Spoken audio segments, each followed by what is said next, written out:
Problem. Um, let's go back to the beginning. Warcraft 3.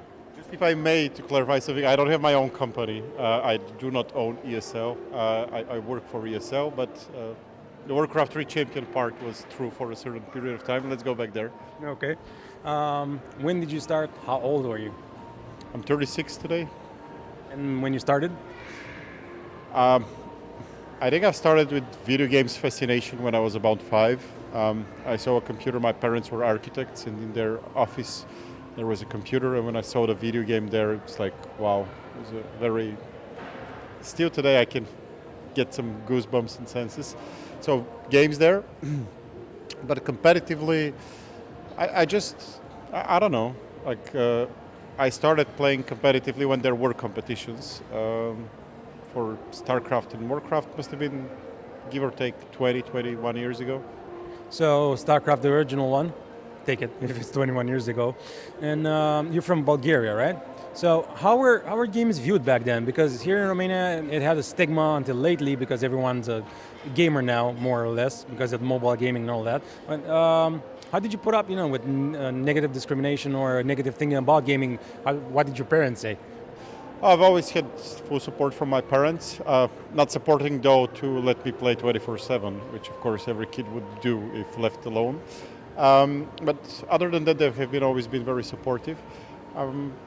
I'd say that at a certain point I just stopped saying that I do play video games with people that I didn't want to chat about because it was like a lousy designed video game dialogue that I was having. What do you do in your spare time? I play video games. And they're like, oh, so I don't have anything better to do. Like it's one of 3 options and I've exhausted them several times and I'm just like, all right, fine. You know what? I'm not having these conversations anymore. So I just stopped replying. And I just went on doing it and kept communicating with the people that actually understood me and cared for what I cared about and not like stamping me with stuff like those stuff. So you stopped wanting to fit somewhere when you didn't belong, and just started playing games with people that shared your passion, which is really cool. Because a message I always say is, don't try to fit in when you know you don't belong. If it's not your place there, just don't go there. So tell me about your Warcraft experience. How did it start? When did you know you wanted to play competitively? I think to a certain extent it's hardwired in human individuals, the competitive nature. And I've always been passionate about video games, and when I started playing, I saw that I'm good at it. And when you're good at something, then you start enjoying it even more, and then you seek out more challenges. So that one thing led to another. Back then, we did not have that much of internet either. So it was mostly like local competitions in computer clubs and tournaments. But eventually led to the point where internet came around, and we started playing online competitive, and it kept going on, and it never stopped in a way. I do not play competitive nowadays anymore, at least not on an esports stage. I'm more on the back seat and making sure that those stages exist for those who have the passion and skills nowadays to live their moments of esports. So your main activity is in Southeast Europe? Correct. Romania is part of the region that I'm responsible of, and I've been, let's say, frequenting every second month Bucharest in the past years, learning more about the gaming scene, about the business, and about the country. So, yeah. So how do you see ESL now, and how do you see it in the future? Because I heard a lot of rumors and people wanting to be part of the Olympics. Do you see it as a sport played in the Olympics in the future? Frankly, my personal opinion is I don't care that much. For a very long time, gaming in esports has had this narrative of like, we are cool, we are big, we're relevant, hey, pay attention to us, hey, we're here, gaming, please sponsor us, and so on. Trying to always compare to other like large sports and so on to put it in reference. You still do, you still have to do it to be able to basically show what esports is and how big it is and how relevant it is. But first and foremost, I believe that games are a pop cultural phenomenon, video games. And they're shaping the reality that we are living in now to a very large extent. Same way that iPhone did. Like there was no basically like we live in a world that 15 years ago did not have smartphones, and now it's difficult to imagine what is it not to have a smartphone in your hand. So and esports has already have 350 million people audience globally, and it's growing rapidly. So we could potentially even get to the point one day where things might be the other way around. Do the gaming Olympics would feature classical sports? Maybe that's too aggressive, or maybe a bit of bullish comparison, but I don't think that's the most relevant question ahead of esports nowadays. They're growing at a quite rapid rate, and they're going organically, and there is sufficient business, and there is enough culture. And always, like, I have the feeling that, like, the question behind gaming becoming part of the Olympics has always been a question for reaffirmation, just to confirm that esports shares the same values and so on. And there are a lot of people who do not need it anymore, because when we were a bunch of guys wanting to push and propel esports further, we needed positive affirmation and acceptance. Now, esports community is quite good and big. But to answer your question, I would say that probably, most likely, yes. Awesome bit of news. I know a lot of people that would be happy about that, because you're saying about the affirmation and hey, we're here. But I think it's relevant somehow, because you want, when people are fighting for something like boxing or football or whatever, you want to be appreciated for what you do, and not just be, forgotten, oblivion, or obscurity, play between your friends and that's it. Because otherwise, if it's not appreciated and not recognized globally, it won't expand as much. At least that's my opinion. What do you think? Well, we have had tournaments with an excess of $25 million prize pool with the International for Dota. The champions in our tournaments play in front of 15 to 20,000 people live audience, and the content is being produced and broadcasted in 30 plus languages and is reaching tens of millions of audience globally. And this is already larger than some of the Olympic sports that probably, I'm not that well educated, but on the topic of Olympics and classical sports, but I'd say that it's much larger than some of them. So this positive affirmation already do exist. The thing is that it does not go on mainstream. It doesn't go into the 8 p.m. news block most times, because it's not that relevant for the audience that is not that much into gaming and esports, but it is quite relevant to global communities. And one thing that we need to, at least I am fascinated every time I think about it, de facto esport was born when online. It was born in the internet. It did not exist beforehand. And it's a true global community that does not know cultural, geographical, gender, racial boundaries. It's a true global community. And you have your friends, you have your communities. It's just a bit different in this a bit different world that we live in. Okay. What games do you think would be relevant? Would you ban some game? Let's take, I don't know, Fortnite, for example, because it has a lot of hate and a lot of love. But what games wouldn't you see relevant for ESL? Is there such a thing? Or any game that could be played competitively is allowed?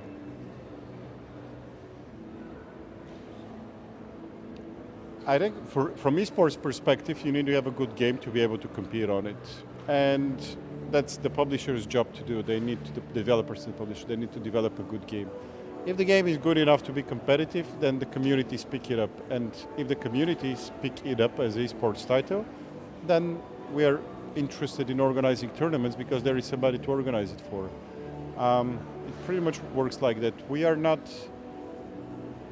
We can say if we want to do esports with a game or not, but we are not the people that can say if a game is good or bad in a moral way or in definition or ban it. Of course, there is like different age groups for video games, like with some violence, other without violence, so much more accessible for a wider group. So FIFA, the video game simulator for football, is rated 3+, and Counter-Strike, one of the most popular esports title globally in certain countries is rated 16 plus or even 18 plus to watch. So those are the definitions and the rules set by like organizations. We at ESL, if the game is good and if we can generate value for the community, we'll certainly do it. Okay, awesome. Just for the viewers back at home, what would you say? You said you were competitive by nature, so you knew you're going to be a competitive player when you started playing. How about people that are not that good, want to try, but are unsure for various reasons? What advice would you give them if they wanted to be the best at Counter-Strike, Dota, LoL, and etc.? Stay with it or quit, or I don't know. Well, I quit myself when I realized that at this point of time I'm no longer capable of improving sufficiently enough to become as good as I wanted to be, which was the best in the world. I've never gotten to that point. I was close to it for a long period of time, but never managed to, shave off those 1, 2, 3% that I needed to become really number one. It's a highly subjective and a very personal decision that needs to be made. I'd say mindfully push yourself to your own limits, because pushing yourself mindfully to the limits, not doing stupid stuff and harming yourself, helps you know your limits better and become better as a person in general. So if you do it in the field of esports, then you could benefit from any other field if you decide to quit so. And do it as long as you feel like it, as long as it brings you joy and fun. I don't believe that people are capable of being very good at something that they hate. So as long as it brings you joy and as long as you feel improvement, just keep on doing it. So, how does one become an ESL player? Did you just start playing at home, online lobbies, then you go on forums, make a team, or do you have to sign up somewhere? Do you have an official site where people can go and sign up and then play competitively, or how does one become an ESL player? Oh, you pick a game and you look up at the ESL website and see what tournaments we offer for it. Or you go to the ESL website if you've never played before. You want to feel the thrill of competition. You just go to the website, choose a game that you might like, buy it, download it. A lot of them are for free nowadays. And just start playing and sign up for the tournaments we play. Or enjoy esports as a viewer, not necessarily as a player. Just ask a friend that enjoys a certain game to introduce you to it. Grab a beer or a Coke or popcorns and just enjoy a tournament that we organize or any other promoter organize, just to feel the thrill of esports. And if you feel like it, play a game. If not, maybe just watch or not at all. Okay. And how hard is the life of an ESL pro player? Because I heard it's a mosquito. I heard some ESL teams go in special houses where they don't see their families or their girlfriends or whatever, and just train and train and train and train for the tournament, just like professional sports players. And how hard is it? Oh, you said it, just like professional sports players, because that's what they are. You need to make certain decisions in your life where prioritizing. For instance, I can't learn all the 50 languages I want to learn, and I just need to prioritize, right?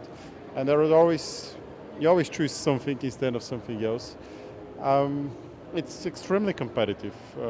It is one of the most competitive sports because it works with a presumption that it's very inclusive.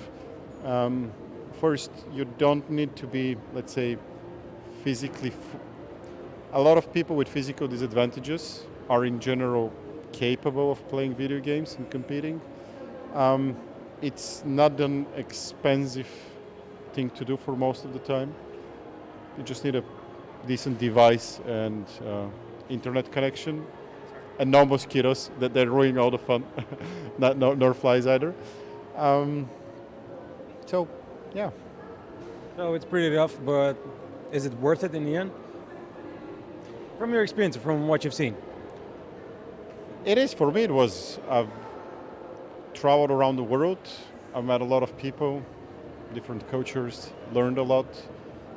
I learned a lot from video games, like directly applicable lessons to real life. So for me, it was worth it. For many other people I know of, it was worth it as well.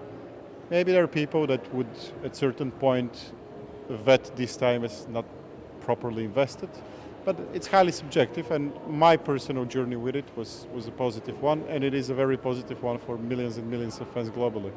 So if you're passionate enough, just keep on going, go through the hard times, and it'll pay off in the end, just like a professional sports career, like Rocky. Uh, Hard times are inevitable no matter what you do in life. You would always face situations where it would be more difficult to keep on walking and to keep proceeding. And in the end, this is what defines us, not how solid we were when the times were good. It was how solid we were when we had challenges. And I do believe that video games and esports teach us how to be more solid when the times are difficult. So it's a question of how far you want to reach, how far you want to go. If you feel like it, push yourself as much as you can. And you would inevitably get the rewards. Maybe not the rewards you were aiming for, maybe something else, but you would be rewarded. But such is life, right? You try, you fail, you try, you succeed, you try, you fail, you try again, and so on. And you keep on going. Or not, it depends on the person. Okay, Martin, thanks a lot for this interview. And guys, thanks for watching, and see you next time.